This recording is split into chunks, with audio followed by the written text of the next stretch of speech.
ભિલોડાના અસાલ ગામે આવેલ ઇકોવેસ્ટ કંપનીમાં 6 માસ અગાઉ બળેલ કેમિકલ નાશ મામલે રજૂઆત કરવામાં આવી છે। વાંદિયોલ ગ્રામ પંચાયત દ્વારા કેમિકલના નાશ કરવા મામલે જિલ્લા કલેક્ટરને એક આવેદનપત્ર પાઠવવામાં આવ્યું છે। ગયા ઓક્ટોબર માસમાં લાગેલ આગમાં હજારો ટન કેમિકલ બળીને ખાખ થઈ ગયું હતું। કેમિકલ વેસ્ટનો નાશ કે દૂર ન કરાતા લોકોના આરોગ્ય સામે ખતરો હોવાની ભીતિ સેવાઈ રહી છે।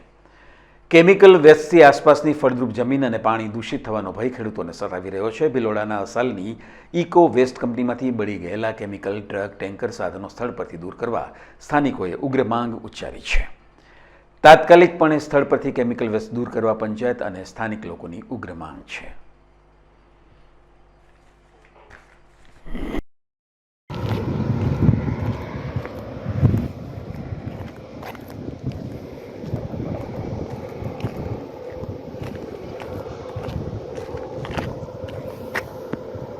અમારી પંચાયત વિસ્તારની અંદર અસાલ ગામની અંદર સાબર ઇન્ડસ્ટ્રીયલ પાર્ક આવેલો છે। એ સાબર ઇન્ડસ્ટ્રીયલ પાર્કની અંદર એક ફેક્ટરી આવેલી હતી, જે ફેક્ટરીની અંદર લગભગ 6 માસ અગાઉ આગ લાગેલી હતી અને એ આગ લાગી એમાં કેમિકલ જે હતું એ ત્યાંના ત્યાં હાલ કેમિકલ છે, તો એ કેમિકલ હવે વરસાદ આવવાથી એ કેમિકલ પાણીમાં ભળી જાય એવી એક ડર સતાવી રહ્યો છે આજુબાજુના વિસ્તારના લોકોને।